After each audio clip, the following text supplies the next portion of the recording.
नमस्कार बच्चों, स्वागत है आप लोग का हमारे YouTube चैनल में। तो आपको पिछला वीडियो याद होगा जिसमें हमने एक्सरसाइज 4.4 को स्टार्ट किया था और उस वीडियो में हमने क्वेश्चन नंबर 1 से लेकर के 6 तक के क्वेश्चंस कंप्लीट भी कर लिए थे। अभी हम लोग आगे के क्वेश्चंस देखने वाले हैं। तो सबसे पहले मैं आप लोग को कुछ फॉर्मूले बताने वाली हूँ और फिर उसके बाद हम कंटिन्यू करेंगे, ठीक है। तो यहाँ पर हम सबसे पहला फॉर्मूला किसका देखेंगे, इलास्टिसिटी ऑफ डिमांड का। ओके, इलास्टिसिटी ऑफ डिमांड को डिनोट किससे किया जाता है, तो इससे डिनोट किया जाता है, इसको कहा जाता है ईटा। क्या कहते हैं, ईटा कहते हैं, ठीक है। अब समझिएगा, सुनिएगा जरा ध्यान से। आपको एक क्वेश्चन दिया गया है, उसमें ना प्राइस दिया है और डिमांड दिया है, ठीक है। और आपको वहां पे बोला गया कि आप इलास्टिसिटी ऑफ डिमांड निकालिए। तो क्या आप निकाल सकते हैं, इसके लिए आपके पास कोई फॉर्मूला है? तो यस, ये देखो फॉर्मूला यही है ना, ईटा यानी कि elasticity of demand is equal to minus P upon D, P for price, D for demand, okay, into D D upon DP. D D upon DP मतलब क्या, डिमांड का डेरिवेटिव, ठीक है। तो इस तरीके से आप क्या निकाल सकते हो, ईटा का वैल्यू निकाल सकते हो, ठीक है। अब जब आप ईटा का वैल्यू निकालोगे तो अगर ईटा का वैल्यू 0 के इक्वल आया, ठीक है, अगर ईटा का वैल्यू 0 के इक्वल आता है तो फिर वहां पे हम क्या बोलेंगे, demand is perfectly in elastic. इसको आप ध्यान में रखना। देखो, अगर 0 के इक्वल है तो परफेक्टली इन इलास्टिक, और अगर 1 के इक्वल है तो यूनिटरी इलास्टिक, ठीक है। देखो, अगर 0 के इक्वल है तो परफेक्टली इन इलास्टिक, और अगर 1 के इक्वल है, ईटा इज इक्वल टू 1 आया, then demand is unitary elastic, ठीक है। और अगर ईटा का वैल्यू 0 और 1 के बीच में आया, 0 और 1 के बीच में, then demand is relatively inelastic. क्या होता है, रिलेटिवली इन इलास्टिक। उसके बाद लास्ट में देखिएगा, अगर ईटा का वैल्यू ग्रेटर देन 1 आया तो फिर डिमांड इज रिलेटिवली इलास्टिक। एक बार फिर से बताती हूँ, सुनिए ध्यान से। अगर 0 के इक्वल आया देन परफेक्टली इन इलास्टिक, अगर 1 के इक्वल आया तो यूनिटरी इलास्टिक, 1 के इक्वल आया तो यूनिटरी, ओके। फिर 0 और 1 के बीच में आया तो रिलेटिवली इनइलास्टिक, और अगर 0 से बड़ा आया तो रिलेटिवली इलास्टिक, ठीक है। तो ये कुछ कंडीशंस है जिन्हें आपको ध्यान में रखना है, और ये फॉर्मूला भी बहुत ही ज्यादा इंपॉर्टेंट है, तो इसको भी आप याद रखना, ठीक है। अब नेक्स्ट हम क्या देखेंगे, तो relation between marginal revenue, average revenue and elasticity of demand, okay. तो चलिए मैं आपको ये तीनों का रिलेशन बताती हूँ। यहाँ पर लिखेंगे marginal revenue which is equal to average revenue, फिर ब्रैकेट में आता है 1 माइनस 1 अपॉन ईटा, ठीक है। समझ में आया? देखो एक बार मैं बताती हूँ आपको, आर एम यानी marginal revenue is equal to average revenue, फिर ब्रैकेट में क्या आता है 1 माइनस 1 अपॉन ईटा, ठीक है। अब आपको पता है कि average revenue is equal to क्या होता है, पी होता है। ये कैसे आया, मैंने आपको बताया था जब हमने ये एक्सरसाइज को स्टार्ट किया था। स्टार्टिंग में जो मैं बेसिक कंसेप्ट बता रही थी तब उसमें ये भी मैंने बताया था। चलो एक बार फिर से रिवाइज करवा देती हूँ। Average revenue is equal to क्या होता है, आप जानते हो आर अपॉन डी होता है, राइट। अभी आर हमको कैसे मिलता है, आर मतलब रेवेन्यू, कैसे मिलता है, P into D.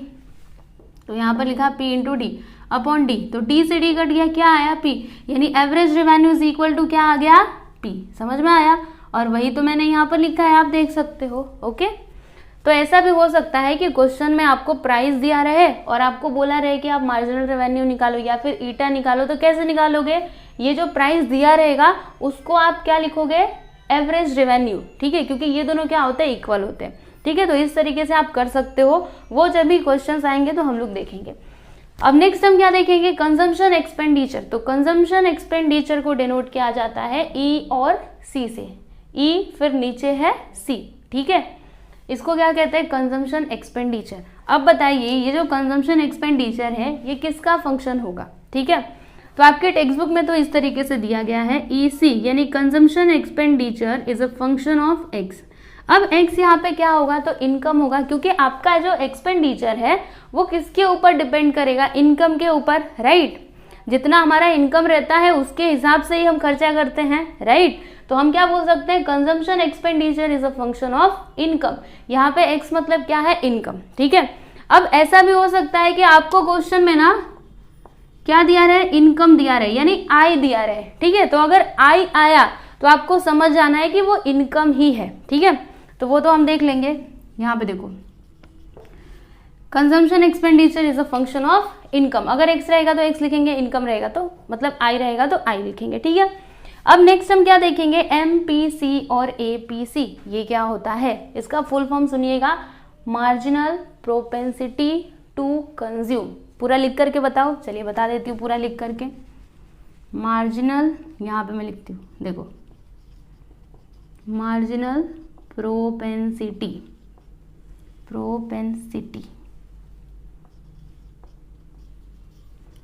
To consume. Okay, अब समझिए कि आपसे पूछा जा रहा है कि आप ना मार्जिनल प्रोपेंसिटी टू कंज्यूम बताइए, तो कैसे बताएंगे, तो देखिए क्या कर देंगे हम लोग, ये जो आपका कंजम्पशन एक्सपेंडिचर है ना, इसको कर देंगे डिफरेंशिएट।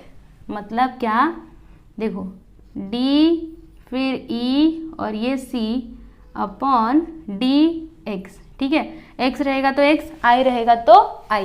अगर आपसे MPC पूछा गया तो आप क्या करोगे, कंजम्पशन एक्सपेंडिचर को डिफरेंशिएट कर दोगे। ओके, तो ये हो गया इसका फॉर्मूला, यहाँ पे मैं लिख देती हूँ इसके सामने सामने, डेरिवेटिव ऑफ कंजम्पशन एक्सपेंडिचर। समझ में आया आपको। अब इसी में ना एक और फॉर्मूला हम लोग देखेंगे MPS का। क्या बोला, MPS। अगर आपको MPS निकालना है तो आप कैसे निकालेंगे, सुनिए, क्या होता है ना, MPC plus MPS is equal to 1 होता है, ठीक है। तो अगर आपके पास MPC है और आपको बोला गया MPS निकालने के लिए, तो आप निकाल सकते हो ये वाला फॉर्मूला यूज करके, राइट। अब आप सोच रहे होंगे कि ये MPS का फुल फॉर्म क्या होता है, तो इसका फुल फॉर्म होता है मार्जिनल प्रोपेंसिटी टू सेव। ये क्या था, कंज्यूम था, ये क्या होता है, सेव होता है, ठीक है। समझ में आया आपको।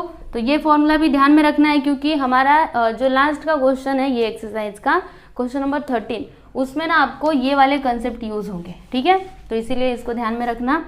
उसके बाद हम क्या देखेंगे, एवरेज प्रोपेंसिटी टू कंज्यूम। ये कैसे निकालते हैं, तो देखिए मैं आपको बताती हूँ। यहाँ पर लिखिएगा consumption expenditure divided by, divide किससे करेंगे, तो x से। x मतलब क्या, इनकम। ओके, x यानी क्या, इनकम। अगर I रहा तो I लिखना है, x रहा तो x लिखना है, ठीक है। तो ये हो गया आपका APC। अब समझिए आपको APS निकालना है, तो कैसे निकालेंगे, सुनिए, APC plus APS is equal to क्या होता है, 1 होता है। तो अगर आपके पास APC है और आपको बोला गया APS निकालने, आप निकाल सकते हो, राइट, निकाल सकते हो ना ये वाला फॉर्मूला यूज करके।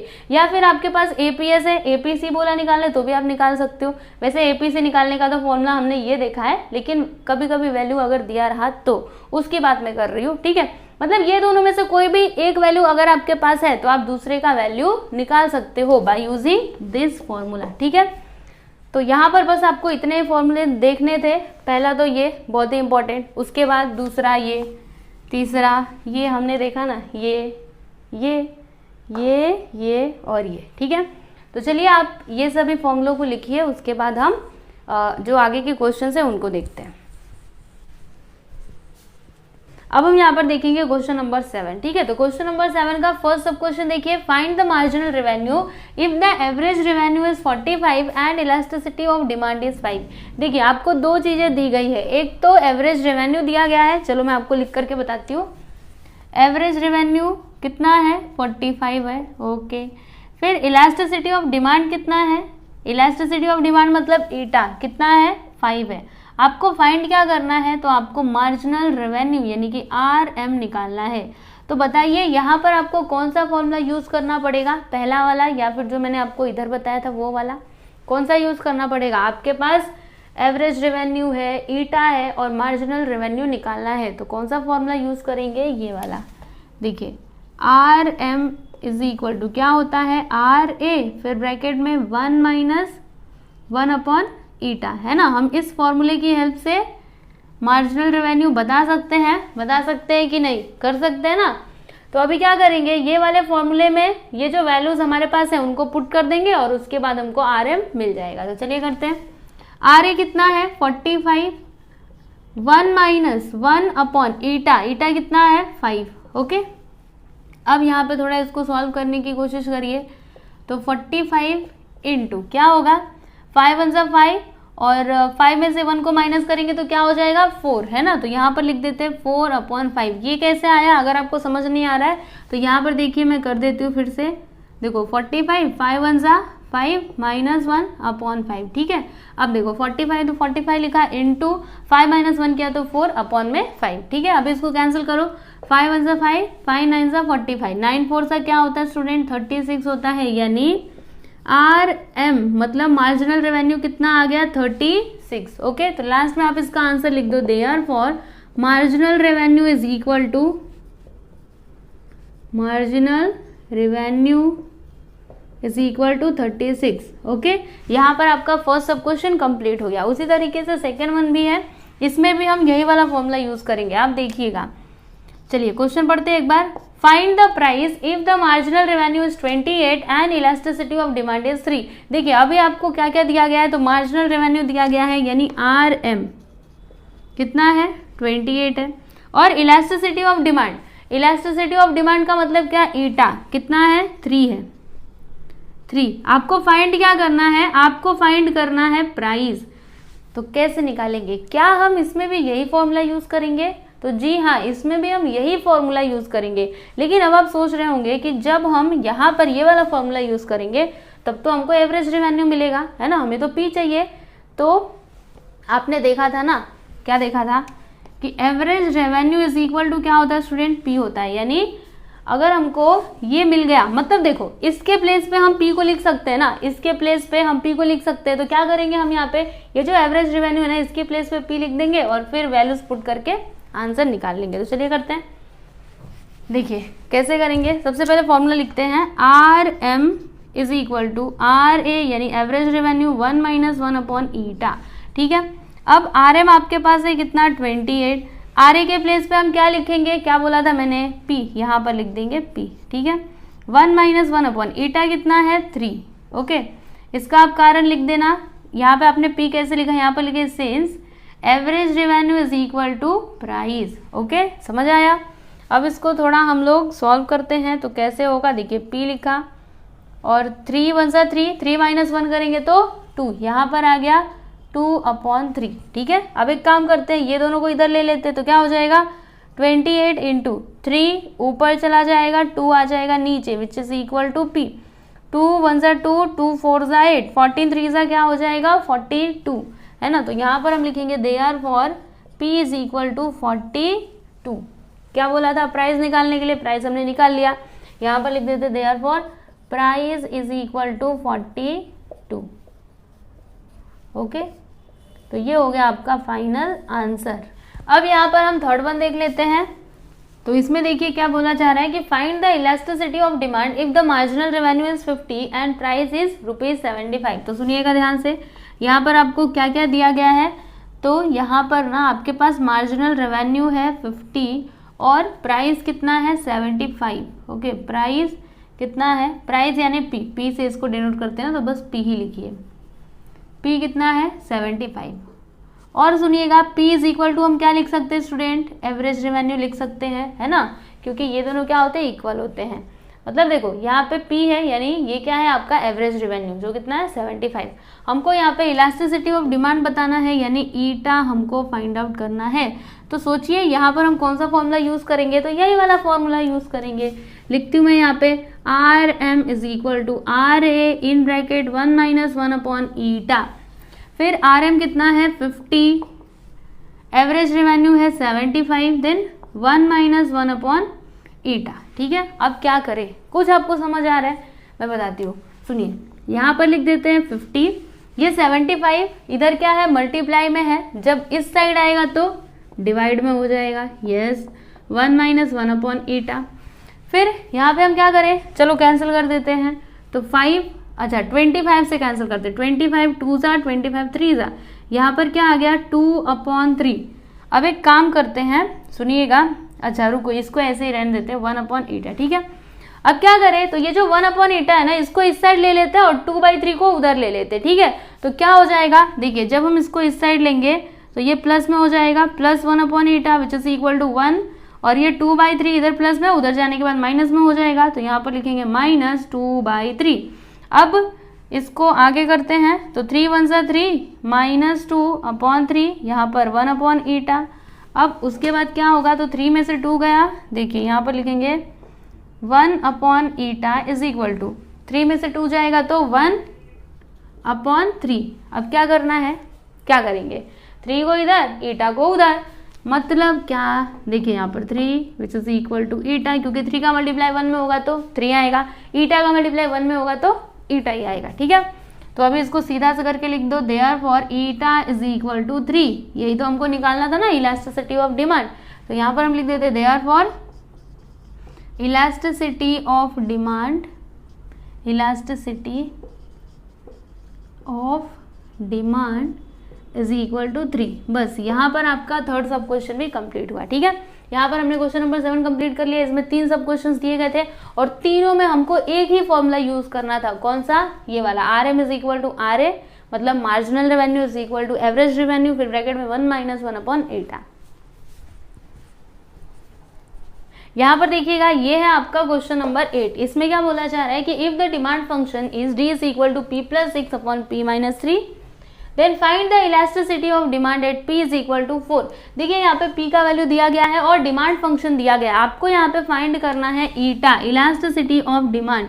तो यहाँ पे आप कौन सा फॉर्मूला यूज करेंगे, क्या आपको कुछ समझ आ रहा है? तो देखिए, जो सबसे पहले मैंने आपको फॉर्मूला बताया था स्टार्टिंग में, eta is equal to minus P upon D into D D upon D P, ये वाला फॉर्मूला बताया था ना। तो इस क्वेश्चन में हम यही वाला फॉर्मूला यूज करेंगे, क्योंकि देखिए यहाँ पे आपको डिमांड फंक्शन दिया गया है, तो आप क्या कर सकते हो, इसके प्लेस पे इसको लिख सकते हो और इसके प्लेस पे क्या लिखोगे, इस डिमांड फंक्शन का डेरिवेटिव, राइट, और जिसकी हेल्प से आपको ये ईटा मिल जाएगा, क्योंकि आपके पास पी भी है।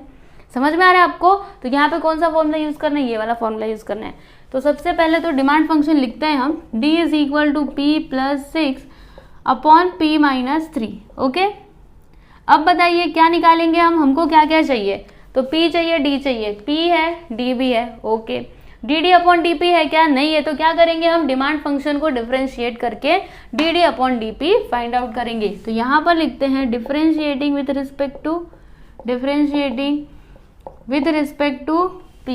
अब बताइए यहाँ पर हम कौन सा वाला रूल यूज करेंगे? तो आपको याद है u अपॉन v रूल, जो हमने एकदम पहले किया था डिफरेंशिएशन में, वही वाला रूल यहाँ पर यूज करेंगे। तो क्या हो जाएगा, D D upon D P is equal to, ये है आपका u, ये है आपका v। तो पहले क्या आता है, v आता है p माइनस 3, उसके बाद क्या आता है, जो u रहता है वो आता है। ठीक है, p प्लस 6। अब बताइए p प्लस 6 का डेरिवेटिव क्या होगा, यहाँ पे तो 1 आ जाएगा और 6 का डेरिवेटिव 0, यानी 1 + 0 1, डायरेक्टली करते। ओके, फिर बीच में क्या आता है, माइनस, उसके बाद u आता है p प्लस 6, इसका डेरिवेटिव बता दीजिए क्या होगा। देखो p का डेरिवेटिव p माइनस 3 है ना, p का डेरिवेटिव 1, 3 का डेरिवेटिव 0, 1 - 0 करिए 1 आता है, तो यहाँ पर लिख देते हैं 1 अपॉन में क्या आता है, v स्क्वायर, v क्या है, p माइनस 3, तो इसका स्क्वायर। ओके, अब आगे करते हैं, यहाँ पर लिखेंगे therefore D D upon D P is equal to p minus 3 into 1 करने पे क्या आएगा,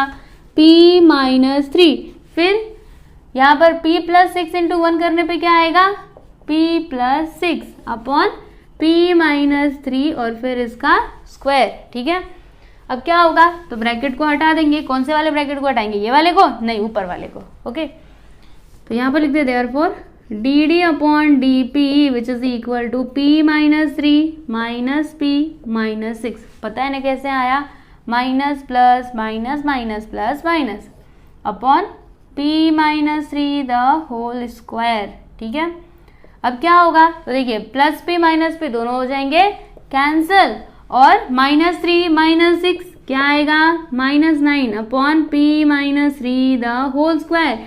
इट मीन्स आपको यहाँ पर D D upon D P कितना मिला, minus 9 upon p minus 3 the whole square. ठीक है, समझ में आया आपको? तो अभी हम क्या करेंगे, डायरेक्टली ये वाला फॉर्मूला यूज कर सकते हैं, है ना।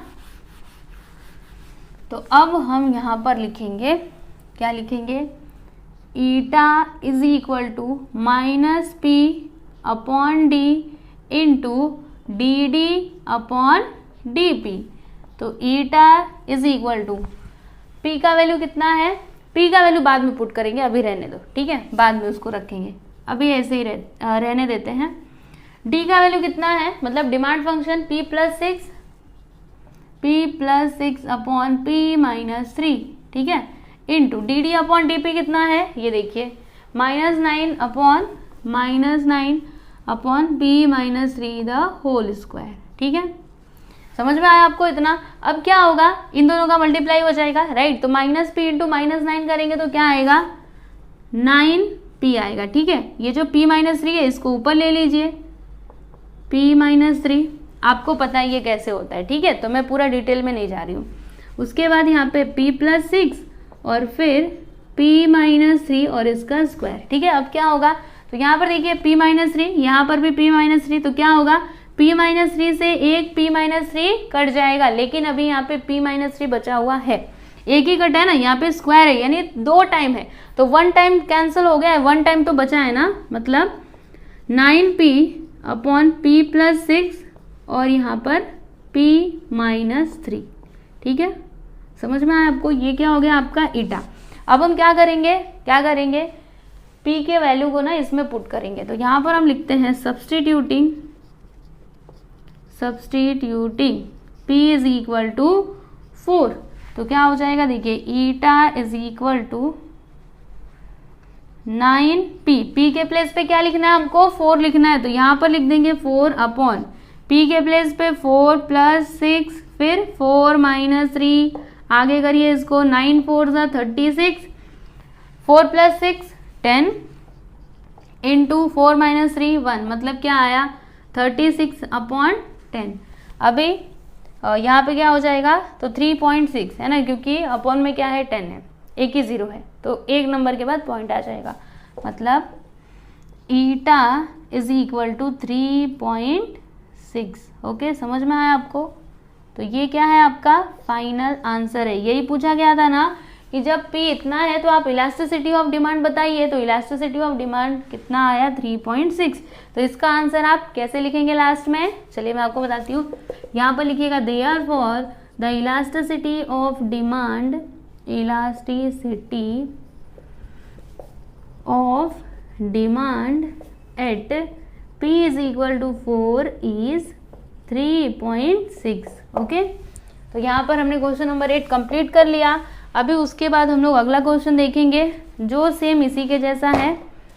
ओके, तो चलिए आप इसको करिए, सेम टू सेम नहीं है, थोड़ा सा अलग है, मैं आपको बताऊंगी, आप समझ जाओगे। पहले इसको लिखिए फिर देखते हैं आगे का। यहाँ पर देखिएगा ये है आपका क्वेश्चन नंबर 9, तो ये भी बड़ा ही आसान सा क्वेश्चन है। यहाँ पे आपको डिमांड फंक्शन दिया गया है और ईटा का वैल्यू भी दिया गया है, आपको फाइंड करने बोला गया है प्राइस, यानी देखिए आपके पास डी है, कितना है 2p plus 3 upon 3p minus 1, और क्या दिया गया है, तो ईटा कितना है 11 अपॉन 14, और आपको यहाँ पे फाइंड करने बोला गया है प्राइस। तो क्या आप फाइंड कर सकते हैं, बिल्कुल कर सकते हैं। कौन सा फॉर्मूला यूज करेंगे, तो वही अपना पुराना वाला eta is equal to minus P upon D into D D upon D P. तो हम क्या करेंगे, सबसे पहले डी डी अपॉन डीपी निकालेंगे, उसके लिए हमको क्या करना पड़ेगा, तो डिमांड फंक्शन को करना पड़ेगा डिफरेंशिएट। अब बताइए कि यहाँ पर हम कौन सा रूल अप्लाई करेंगे, तो u अपॉन v का। चलिए करते हैं, और यहाँ पर सबसे पहले डिमांड फंक्शन लिखते हैं 2p plus 3 upon 3p minus 1। ठीक है, 3p माइनस 1। अब यहाँ पर लिखेंगे डिफरेंशिएटिंग विथ रिस्पेक्ट टू क्या आएगा p, तो यहाँ पर हो जाएगा dd upon dp is equal to, पहले v आता है तो 3p माइनस 1। ओके, इसका डेरिवेटिव कितना होगा, तो 2 तो कांस्टेंट है, बाहर आ जाएगा, इसका डेरिवेटिव 1, इसका 0, यानी यहाँ पे आएगा 2 माइनस, अभी इसको लिखेंगे 2p प्लस 3, इसका डेरिवेटिव क्या हो जाएगा, तो 3 तो बाहर आ जाएगा, इसका 1, 3 1 सा 3 और ये 0, 3 माइनस 0 करेंगे तो 3 आएगा, यानी यहाँ पर 3। ओके, अपॉन में क्या आता है, तो v का स्क्वायर यानी 3p माइनस 1 का स्क्वायर। ठीक है, अब क्या करेंगे, तो 2 का मल्टीप्लाई इसमें करेंगे, 3 का मल्टीप्लाई इसमें करेंगे, तो क्या हो जाएगा 2 3 ज़ा 6p माइनस 2 1 ज़ा 2 माइनस 3 2 ज़ा 6p। अभी ध्यान दीजिएगा, यहाँ पर देखिए पहले तो ब्रैकेट में लगा करके रखते हो, बाद में हम लोग ब्रैकेट हटाते हैं। ठीक है, 3 3 ज़ा 9 अपॉन में क्या आ जाएगा 3p minus 1 the whole square. अब ब्रैकेट को हटा देते हैं, तो 6p minus 2 minus 6p minus plus minus 9 upon 3p minus 1 the whole square. अब plus 6p minus 6p cancel, -2 -9 -11 upon 3p - 1 the whole square. ये आपको क्या मिला student, D upon dp, right. इसको आप एक बॉक्स में कर दीजिए। अब उसके बाद हम डायरेक्टली फॉर्मूला लिखते हैं। आपको पता है बहुत अच्छे से फॉर्मूला क्या होता है,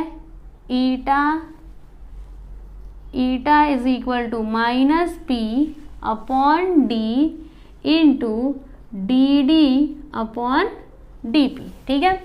तो ईटा कितना है, यहाँ पर देखिए 11 अपॉन 14, चलिए लिख देते हैं।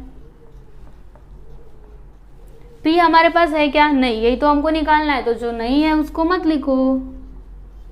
d हमारे पास है, d है क्या, डिमांड फंक्शन है, ये देखो, चलो लिखते हैं 2p + 3 upon 3p - 1 into D upon dp, ये देखिए, इसको भी लिख दीजिए -11 upon 3p - 1 the whole square, ठीक है। अब यहाँ पर क्या होगा, तो देखिए -p इंटू -11 प्लस 11p, और ये जो 3p - 1 है ये चला जाएगा ऊपर, तो इसको हमने इस तरीके से ब्रैकेट में लिख दिया। उसके बाद 2p + 3 और फिर यहाँ पर 3p - 1 और फिर इसका स्क्वायर, ठीक है। अब क्या होगा, तो देखिए यहाँ पर क्या है 3p - 1 और यहाँ पे इसका स्क्वायर, तो क्या होगा, एक 3p - 1 से एक 3p - 1 कैंसिल हो जाएगा, मतलब यहाँ पे अभी बचा हुआ है, क्या बचा है, 3p - 1, ठीक है। तो यहाँ पर हम क्या लिखेंगे, 11p अपॉन 2p + 3 और यहाँ पर 3p - 1, ठीक है। इतना समझ में आया आपको। अब क्या करेंगे, तो एक काम करते हैं, ये जो 11 है ना, इसको इस साइड ले रहे हैं। क्यों मैं ऐसा बोल रही हूँ, क्योंकि देखो यहाँ पे 11 अपॉन 14, ठीक है। तो अगर मैं 11 को इधर ले लूंगी ना, तो ये वाला जो 11 है वो कैंसिल हो सकता है, ठीक है। तो 11 अपॉन 14, 11 को इधर ले लेंगे तो 1 अपॉन 11 होगा, राइट। यहाँ पे क्या बचा, p अपॉन, दोनों का मल्टीप्लाई कर देते हैं, तो देखिए 2p इंटू 3p, 2 3 = 6 और p इंटू p स्क्वायर, ठीक है। 2p इंटू -1 तो -2p, उसके बाद 3 इंटू 3p तो 3 3 = 9p, 3 इंटू 1 तो -3, ओके। अब यहाँ पर क्या होगा, देखिए 11 से 11 कैंसिल हो गया, यहाँ पे आया 1 upon 14 which is equal to p upon 6p square -2p plus 9p, answer क्या आएगा, 7p प्लस 7p -3, ठीक है। अब हम क्या कर सकते हैं बताइए, तो एक काम करते हैं, ये जो पूरा टर्म है ना, मतलब यहाँ पे जितने भी टर्म्स हैं इन सभी को हम इधर ले लेते हैं, 14 को उधर ले लेते हैं, तो क्या हो जाएगा यहाँ पर 6p square plus 7p -3 which is equal to 14 को उधर ले लीजिए तो 14p। अब क्या करें, 14p को भी इधर ले लेते हैं, तो यहाँ पर हो जाएगा 6p square plus 7p -3 plus 14p, इधर आने के बाद -14p which is equal to 0, ठीक है। अब क्या होगा, तो अब आगे का रास्ता बड़ा ही आसान है, आगे का आप खुद से भी सॉल्व कर सकते हो। अभी देखना आपको क्वाड्रेटिक इक्वेशन मिलेगा, आप क्वाड्रेटिक इक्वेशन सॉल्व करोगे फिर आपको p का वैल्यू मिल जाएगा, ठीक है। तो चलिए करते हैं, यहाँ पर लिखेंगे 6p स्क्वायर, अब सुनिए प्लस 7p और -14p, 7 में से 14 को घटाइए, कितना आता है, कितना आएगा, 7 -14 कितना आएगा, -7। उसी प्रकार से 7p -14p -7p, तो यहाँ पर हम लिख देते हैं -7p then -3 which is equal to 0, okay. तो देखो आपको क्वाड्रेटिक इक्वेशन मिल चुका है, अब क्वाड्रेटिक इक्वेशन सॉल्व करने आपको आता है ना, तो करते हैं हम। 6 3 सा क्या हो जाएगा 18, राइट। अभी 18 के आप ना ऐसे दो फैक्टर्स बताओ, जब हम मल्टीप्लाई कर तो हमको 18 मिले और प्लस या माइनस करने पे क्या मिलना चाहिए, -7 मिलना चाहिए। तो ऐसे कौन से दो फैक्टर्स हैं, तो 9 और 2, राइट। 9 2 सा 18 और 9 में से 2 को घटा दीजिए, कितना आता है, 7 आता है, बराबर। अब हमको क्या चाहिए, -7 चाहिए, राइट। तो हमें ग्रेटर नंबर के आगे माइनस का साइन लगाना पड़ेगा और यहाँ पर प्लस का, तो क्या हो जाएगा, देखिए यहाँ पर लिखेंगे 6p स्क्वायर -9p, उसके बाद plus 2p then -3 which is equal to 0। अब बताइए कि ये दोनों में हम क्या कॉमन ले सकते हैं, क्या कॉमन ले सकते हैं, तो 3p को हम कॉमन ले सकते हैं, राइट। तो यहाँ पर लिखेंगे 3p, ब्रैकेट में क्या आ जाएगा, 3 2 6 होता है, मतलब 2p माइनस 3 3 क्या होता है, 9 होता है, 2p माइनस 3 आ गया। इसमें से हम क्या कॉमन ले सकते हैं, तो यहाँ पर हम 1 कॉमन लेंगे, ब्रैकेट में क्या आ जाएगा, 2p minus 3 which is equal to 0। देखिए 2p माइनस 3, 2p माइनस 3, तो ये दोनों को एक ब्रैकेट में लिख देते हैं, उसके बाद ये दोनों को एक ब्रैकेट में, 3p plus 1 which is equal to 0। तो यहाँ पर हम लिखेंगे 2p minus 3 is equal to 0 और 3p plus 1 which is equal to 0। अब एक काम करते हैं, -3 को उधर ले लेते हैं, तो 2p is equal to plus 3 और 3p इज इक्वल टू 1 को उधर ले लीजिए -1, ठीक है। अब 2 को उधर लीजिए, तो p इज इक्वल टू क्या हो जाएगा, 3/2 और 3 को उधर ले लीजिए, तो p is equal to -1/3। Okay, तो यहाँ पर अगर आप ध्यान से देखोगे तो आपको p के ना 2 वैल्यूज मिले हैं, एक तो 3/2 और दूसरा -1/3। अब बताइए कि प्राइस कभी भी निगेटिव हो सकता है, नहीं, प्राइस कभी भी निगेटिव नहीं हो सकता, इसीलिए p का वैल्यू क्या हो जाएगा, 3/2। तो यहाँ पर हम क्या लिखेंगे कि since price can not be negative, ये कभी भी निगेटिव नहीं हो सकता। देखो प्राइस हो या फिर डिमांड हो, ये सभी निगेटिव नहीं हो सकते, नंबर ऑफ यूनिट्स हो, ये भी निगेटिव नहीं हो सकते, ठीक है। तो ये कुछ चीजें हैं जो आपको याद रखना चाहिए। अभी लिखेंगे therefore p is equal to क्या हो जाएगा, 3/2। हमको यही निकालना था ना, find the price. Okay, price निकालना था, तो यहाँ पर प्राइस आ गया है, लिख देते therefore price is equal to 3/2। ये लीजिए, यहाँ पर आपका क्वेश्चन नंबर 9 भी कंप्लीट हो गया। ओके, तो देखिए इसको, यहाँ पर देखिए ये है आपका क्वेश्चन नंबर 10। तो क्वेश्चन नंबर 10 में ना डिमांड फंक्शन दिया गया है और आपको फाइंड क्या करने बोला गया है, elasticity of demand at p is equal to 5 और दूसरा है p इज इक्वल टू 2। यानी अगर p का वैल्यू 5 है तो आप इलास्टिसिटी ऑफ डिमांड बताइए, और जब p का वैल्यू 2 है तो भी आप इलास्टिसिटी ऑफ डिमांड बताइए, ठीक है।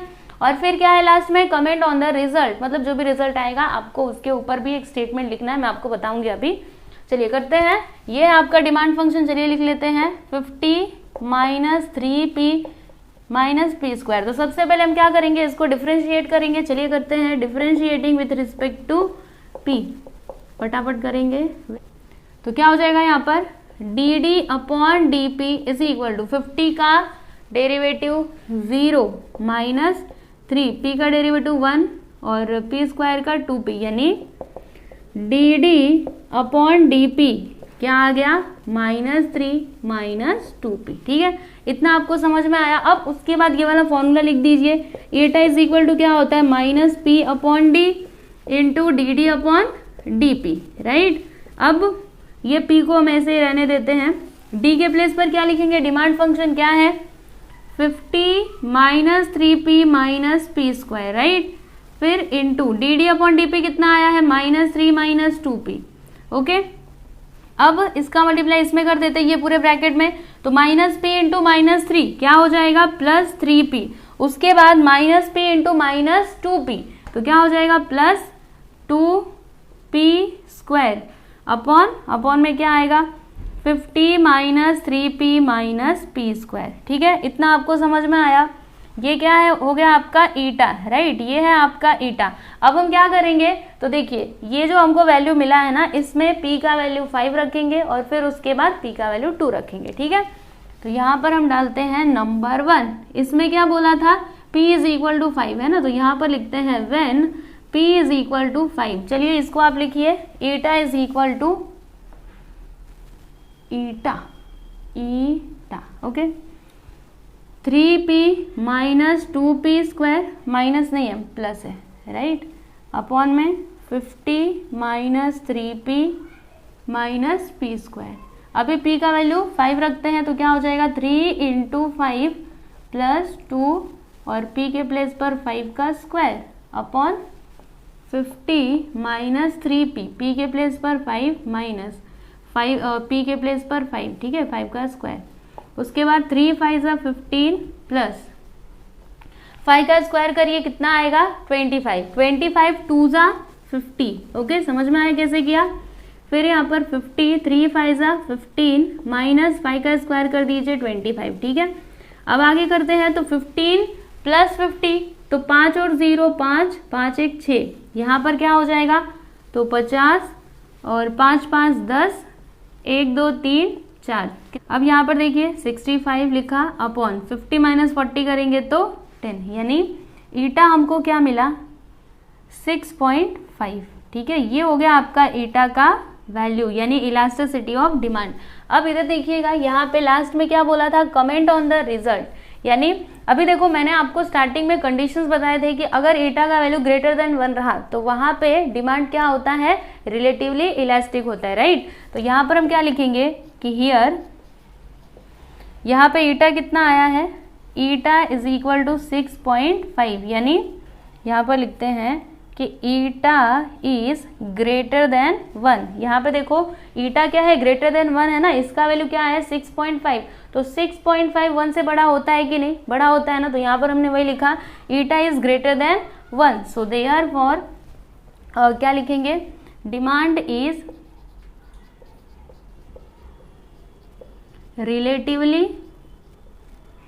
Relatively elastic. ठीक है, तो ये हो गया आपका फाइनल आंसर। ठीक है, अभी दूसरा वाला क्या था, P इज इक्वल टू 2, यानी अभी हमको P के प्लेस पे ना 2 लिखना है। ठीक है, तो यहाँ पर लिखते हैं when P is equal to 2। अब ये पूरा लिखिए, ईटा इज इक्वल टू क्या है 3P plus 2P square upon 50 minus 3P minus P square. अभी P के प्लेस पे हम क्या लिखेंगे, 2 लिखेंगे। तो यहाँ पर लिखते हैं 3 इंटू 2 प्लस 2 इंटू 2 का स्क्वायर अपॉन ये स्क्वायर है 50 माइनस 3 इंटू 2 माइनस 2 का स्क्वायर। उसके बाद 3 2 ज़ा 6 प्लस 2 2 ज़ा 4 और 4 2 ज़ा 8, यहाँ पर आ गया 8। फिर 50 माइनस 3 2 ज़ा 6 माइनस 2 2 ज़ा 4, उसके बाद 6 और 8 कितना हो जाएगा तो 14 और यहाँ पे 50, 6 4 10। तो यहाँ पर देखिए क्या हो जाएगा 14, 50 माइनस 10 कर दीजिए 40, इसको थोड़ा छोटा करते हैं 2 7 ज़ा 14 और 2 2 ज़ा 4, 7/20 आ गया। Eta is equal to 7/20। अब आप ही बताइए अगर मैं इसको सिंप्लीफाई करूँगी तो मुझे आंसर कितना आंसर मिलेगा, 0 पॉइंट और कुछ तो यहाँ पे नंबर्स मिलेंगे, राइट। तो ईटा का वैल्यू क्या आ रहा है, 0 और 1 के बीच में आ रहा है ना।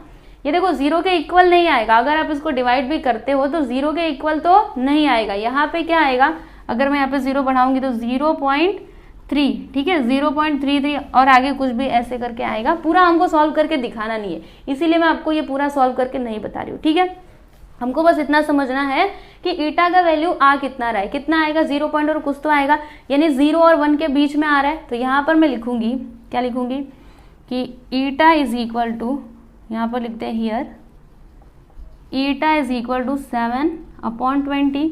मतलब ये जो ईटा का वैल्यू है ना, ये किसके किसके बीच में होगा तो 0 और 1 के बीच में, यानी greater than 0 and less than 1। Okay, so they are for क्या होगा, डिमांड यहाँ पे क्या होगा, रिलेटिवली इनइलास्टिक। ठीक है, तो यहाँ पर हम लिख देंगे, इसको मैं मिटा देती हूँ, देयर फॉर डिमांड इज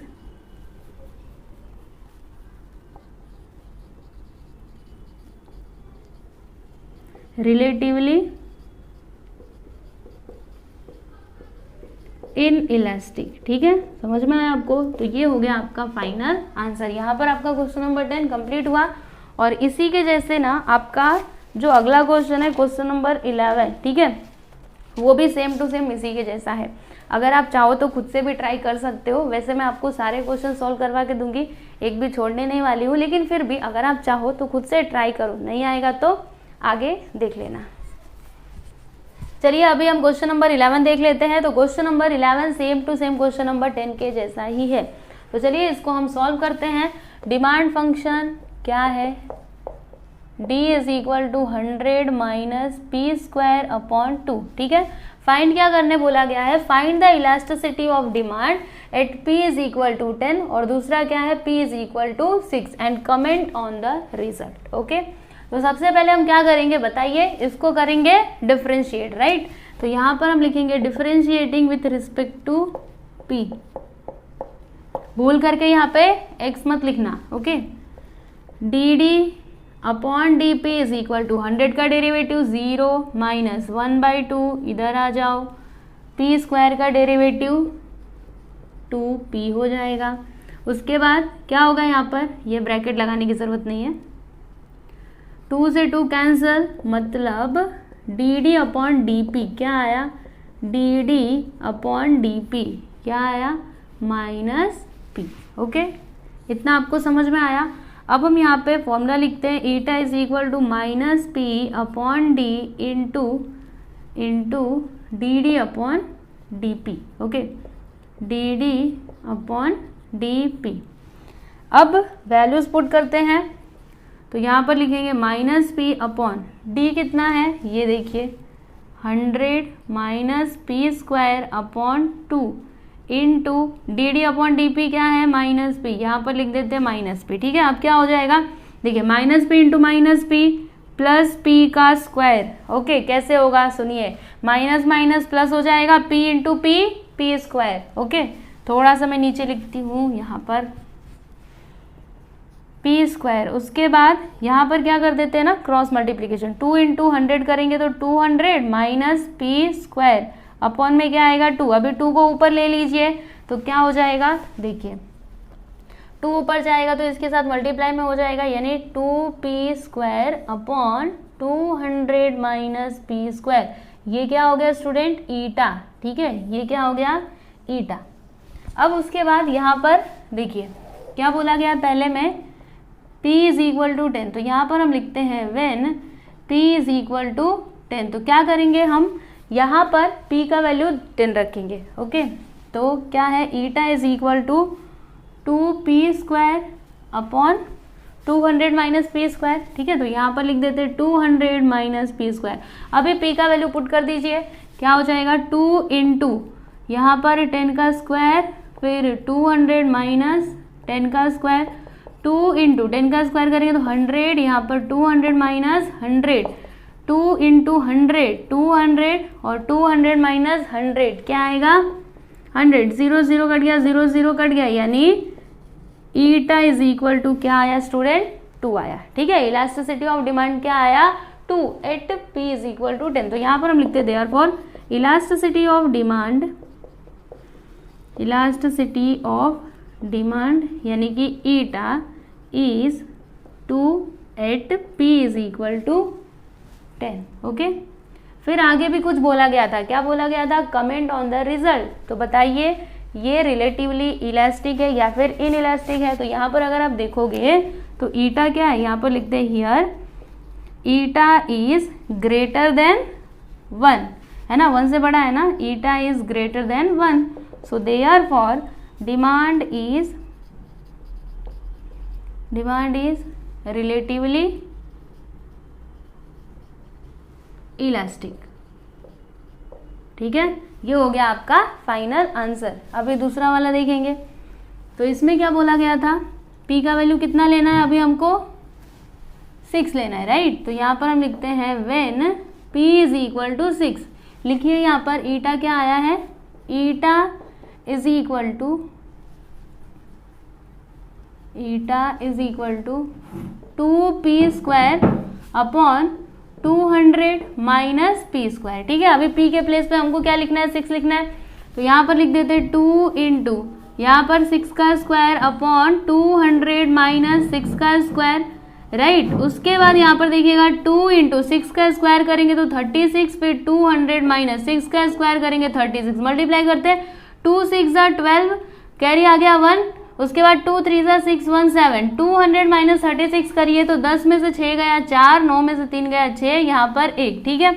अभी इसको कैंसिल करते हैं, किससे कैंसिल करें, तो यहाँ पर हम इसको कैंसिल कर देते हैं 4 से। तो देखिए 4 1 4, इसमें 3 बचेगा, 4 8 क्या होता है 32, उसके बाद 4 4 16 और 4 4 1, यहाँ पे आ गया 18/41, ठीक है। ये क्या हो गया, ईटा का वैल्यू। अब आप ही बताइए, जब आप इसको आगे सिंप्लीफाई करोगे तो आपको ईटा का वैल्यू क्या मिलेगा, 0 पॉइंट और कुछ तो मिलेगा, क्योंकि हमें क्या करना पड़ेगा, देखो सबसे पहले तो पॉइंट लगा करके यहाँ पे 0 बढ़ाना पड़ेगा, यानी अगर हम इसको सिंप्लीफाई करेंगे तो हमें ना 0 पॉइंट और यहाँ पे कुछ दो वैल्यूज मिलेंगे। तो ईटा का वैल्यू यहाँ पर क्या आ रहा है, 0 और 1 के बीच में, राइट। तो इसका रिजल्ट क्या होगा, demand is relatively in elastic. ठीक है, तो चलिए लिखते हैं। यहाँ पर हम क्या लिखेंगे कि इलास्टिसिटी ऑफ डिमांड इज, लिखिए यहाँ पर इलास्टिसिटी ऑफ डिमांड, इसका मतलब क्या हुआ, ईटा। ठीक है, elasticity of demand is 18/41 at P is equal to 6। Okay, तो अभी हम यहाँ पे लिखेंगे कि हियर ईटा इज किसके किसके बीच में है, 0 और 1 के बीच में ईटा का वैल्यू। तो क्या लिखेंगे, ईटा और यहाँ पे 0, यहाँ पे 1। तो ईटा क्या है, 0 से ग्रेटर है लेकिन 1 से लेस है। तो अभी हम यहाँ पे लिख देंगे therefore demand is relatively in elastic. ठीक है, चलिए लिख देते हैं। तो ये देखिए यहाँ पर हमने क्वेश्चन नंबर 11 भी कंप्लीट कर लिया। अब हम यहाँ पर देखेंगे क्वेश्चन नंबर 12। तो इसमें क्या बोला जा रहा है, ध्यान से देखिएगा। Manufacturing company produces x items at a total cost of ₹40 + 2x। तो ये क्या हो गया आपका टोटल कॉस्ट यानी कि C। तो चलिए जो कुछ भी दिया है उसको हम लिखते जाते हैं। तो यहाँ पर हम लिख देते हैं C is equal to 40 + 2x। ठीक है, ये हो गया आपका टोटल कॉस्ट फंक्शन। ठीक है, फिर there price is given as, क्या दिया गया है, P is equal to 120 - x। Then find the value of x for which, पहला है रेवेन्यू इज इंक्रीजिंग, दूसरा क्या है, प्रॉफिट इज इंक्रीजिंग। तो हमको x का वैल्यू बताना है। उसके बाद also find elasticity of demand for price is 80। मतलब अगर P का वैल्यू 80 है तो हमको इलास्टिसिटी ऑफ डिमांड भी बताना है। ठीक है, तो कर सकते हैं क्या, चलिए इसको हम सॉल्व करते हैं। तो सबसे पहली बात यहाँ पे फर्स्ट वन करेंगे। तो इसमें क्या बोला जा रहा है कि रेवेन्यू इज इंक्रीजिंग, यहाँ पर लिखते हैं revenue is increasing.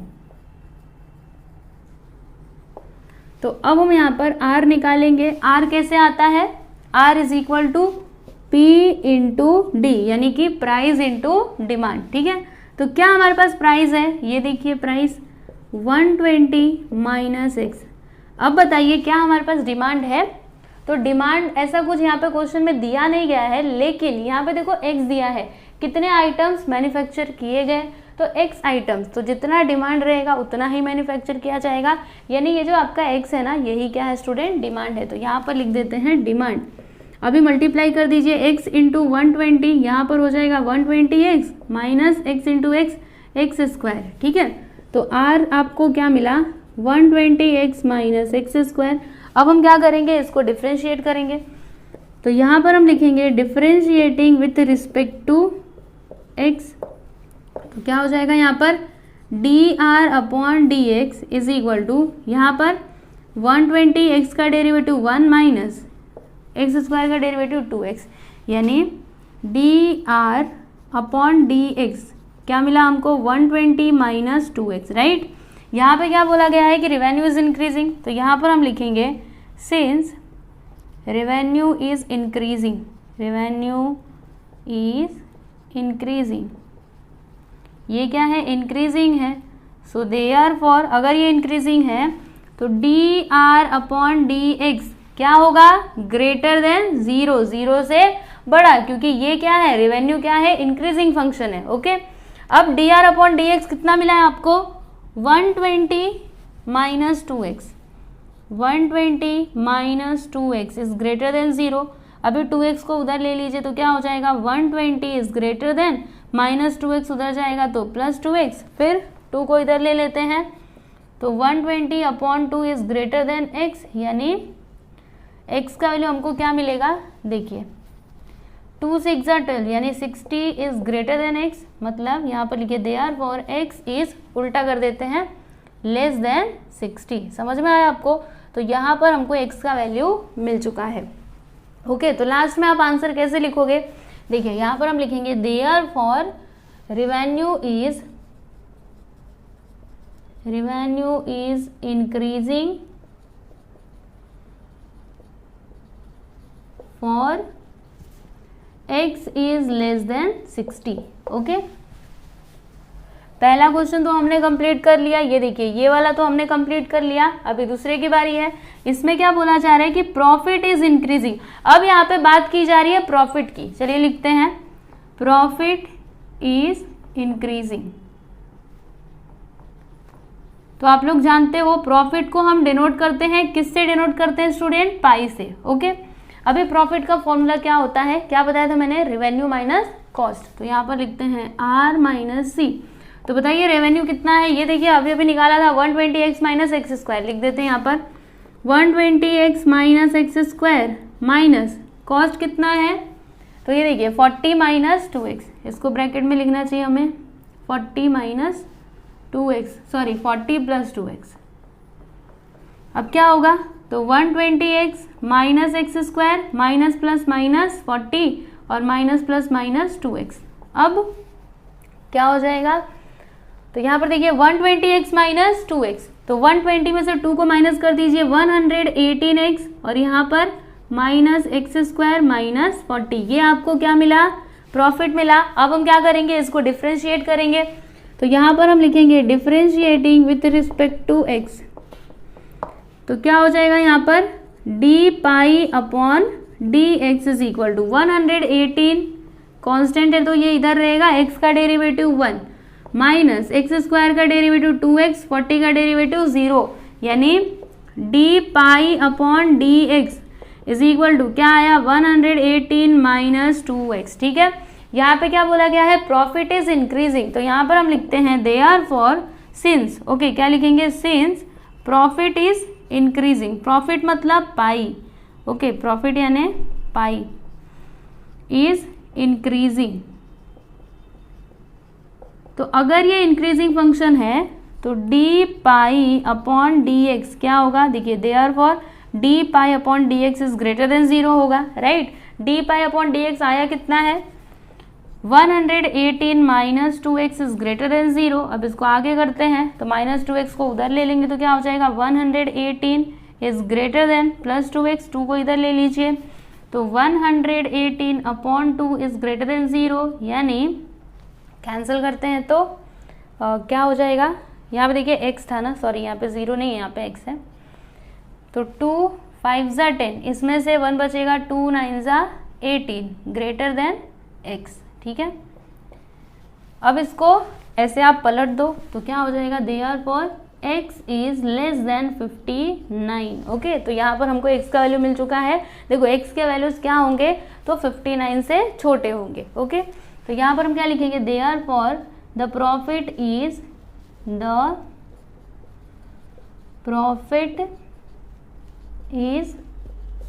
Increasing for x is less than 59। Okay, तो ये देखिए हमने ये वाला क्वेश्चन भी कंप्लीट कर लिया। अभी लास्ट वन बचा हुआ है। इसमें क्या बोला गया है? चलिए पढ़ते हैं एक बार। Also find elasticity of demand for price is equal to 80। हमको यहाँ पे इलास्टिसिटी ऑफ डिमांड निकालना है। ठीक है, तो हम कैसे निकाल सकते हैं? यहाँ पर हमको ये वाला फॉर्मूला यूज करना पड़ेगा, eta is equal to minus P upon D into D D upon D P, right. ये वाला फॉर्मूला हमको यूज करना पड़ेगा, है ना। तो सबसे पहले हम क्या करेंगे? डिमांड को डिफ्रेंशिएट करेंगे, है ना, तभी तो हमको D D upon D P मिलेगा। लेकिन यहाँ पर अगर आप देखोगे तो क्या हमारे पास डिमांड फंक्शन है? नहीं है। तो क्या करेंगे हम? ये प्राइस की हेल्प से ना डिमांड फंक्शन निकालेंगे। ठीक है, तो कैसे आएगा? चलिए मैं आपको समझाती हूँ। ये देखिए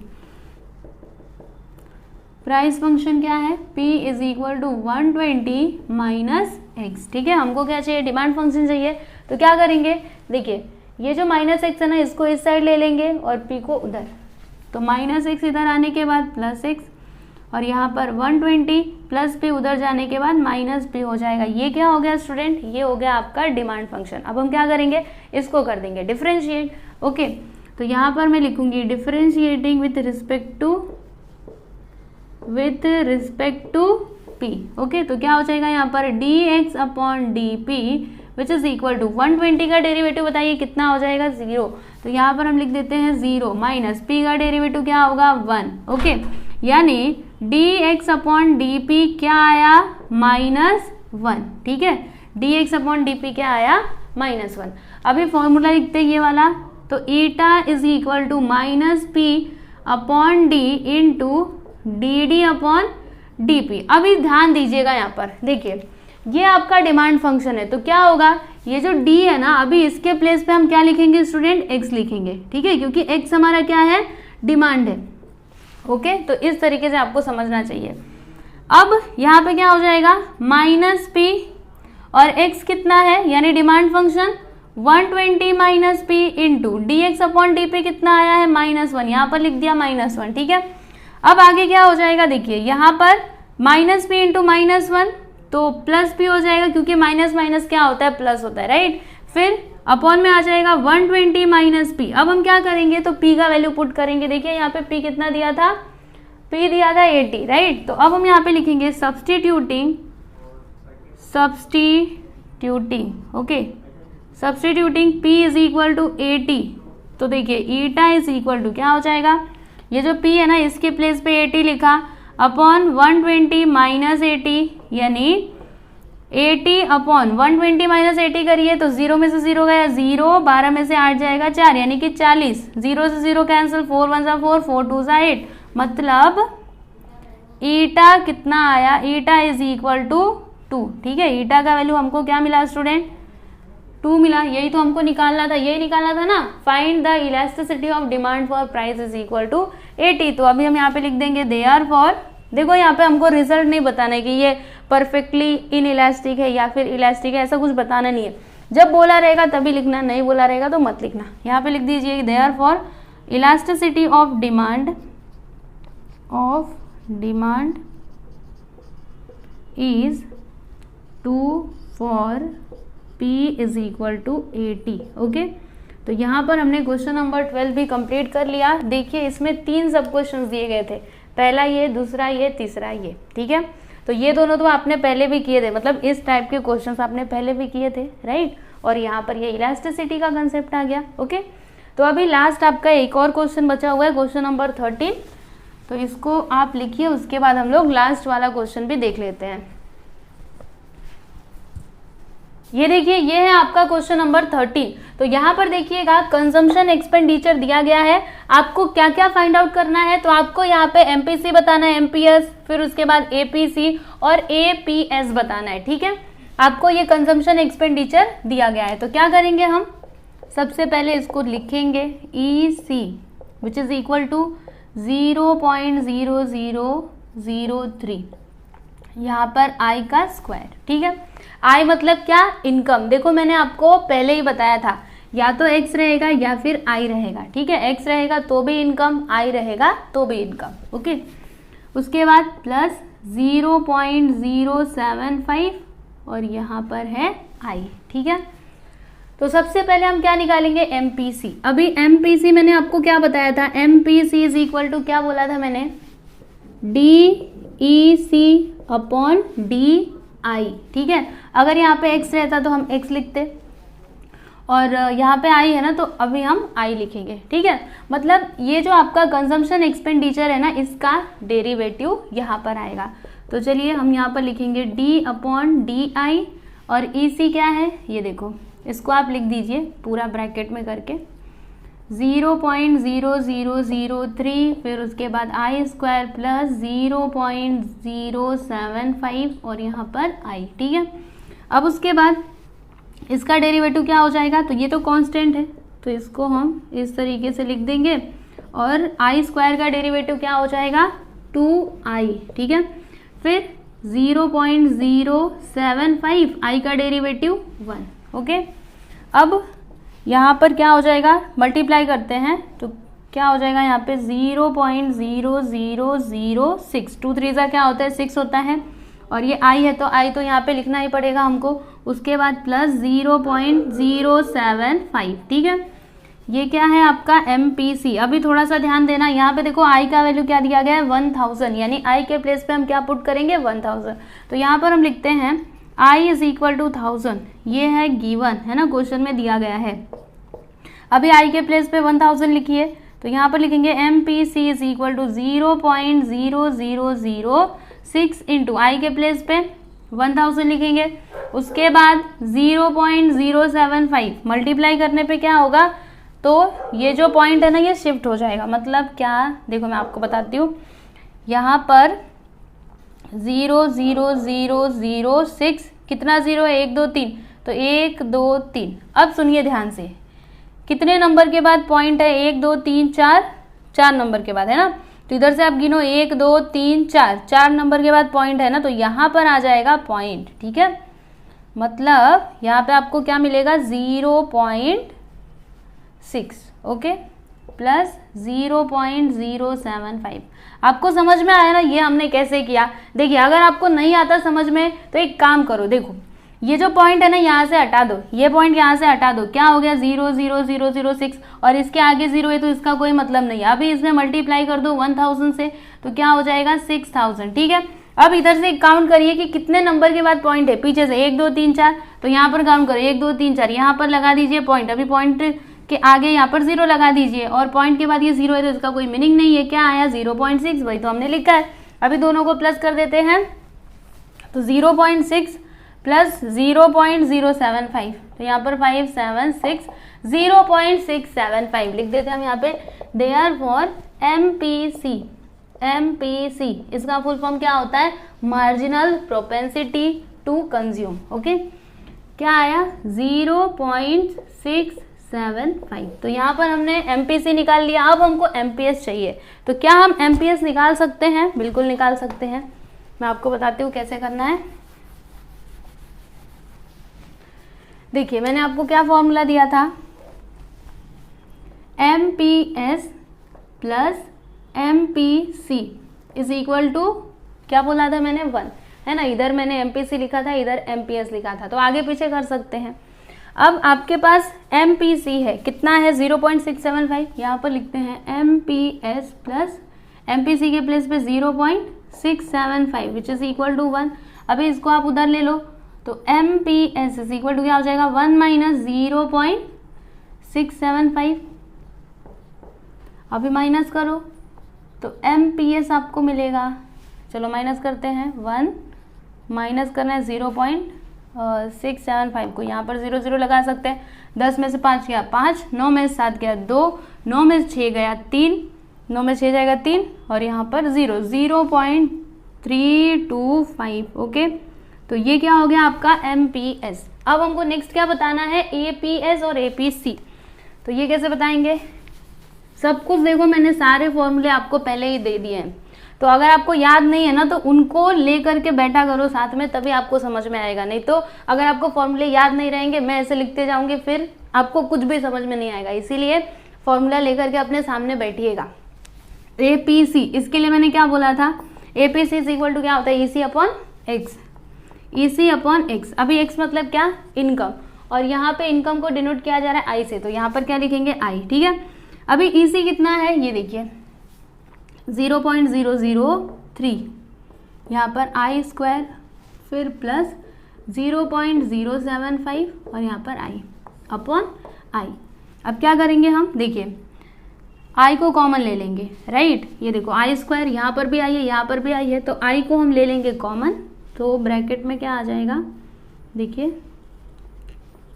0.003 I प्लस 0.075, और यहाँ पे I नहीं आएगा क्योंकि एक ही I था ना, वो तो बाहर आ चुका है। उसके बाद अपॉन में I, तो I से I कट जाएगा, मतलब यहाँ पे क्या मिला हमको, देखिए APC which is equal to 0.0003 I plus 0.075। ठीक है, अभी I का वैल्यू कितना है, 1000 है, तो यहाँ पर हम लिखेंगे I इज इक्वल टू 1000। ये क्वेश्चन में दिया गया है, यहाँ पर लिख देते हैं गिवन। I के प्लेस पे अभी 1000 पुट करेंगे, तो क्या हो जाएगा 0.003 इंटू 1000 प्लस 0.075। अब क्या होगा, पॉइंट शिफ्ट हो जाएगा, तो 3 0 है ना, तो 3 0 के बाद यहाँ पर पॉइंट आएगा। अगर आपको ऐसे डायरेक्टली समझ में नहीं आता है तो जैसे हमने पहले किया था वैसे करो। क्या करेंगे, देखो ये पॉइंट को भूल जाइए, मल्टीप्लाई करिए, क्या आएगा 3000 आएगा, है ना। 3 का मल्टीप्लाई 1000 में करेंगे तो 3000 आएगा। कितने नंबर के बाद पॉइंट है, 4, तो 1 2 3 4, यहाँ पर लगा दीजिए पॉइंट 0.3, है ना। तो यहाँ पर हम लिख देते हैं 0.3 प्लस 0.075, 075 है ना, हाँ। अभी इन दोनों को प्लस कर देते हैं तो क्या आएगा, देखिए यहाँ पर लिखेंगे हम APC is equal to, plus करने पे देखिए 5, उसके बाद आएगा 7, फिर यहाँ पर आएगा 3, यहाँ पर 0, यानी 0.375 ये आपको मिला APC। अभी इसकी हेल्प से हम APS भी निकाल सकते हैं, है ना। मैंने आपको क्या बताया था, APC plus APS is equal to क्या होता है, 1 होता है। APC है आपका 0.375 plus APS which is equal to 1, इसको उधर ले लीजिए तो APS is equal to 1 minus 0.375, चलिए माइनस करते हैं तो 1 माइनस 0.375, यहाँ पे 0 0 लगा सकते हैं, 10 में से 5 गया 5, 9 में 7 गया 2, 9 में से 3 गया 6, 0.625। ओके, यहाँ पे भी वही आया था क्या, नहीं यहाँ पे कुछ और आया था 0.625, चलिए लिख देते हैं APS is equal to 0.625। Okay, तो क्वेश्चन में क्या क्या बोला गया था निकालने, MPC ये देखिए MPC कहाँ पे, ये MPS ये देखिए MPS, फिर APC ये देखिए APC, और लास्ट में APS ये देखिए APS।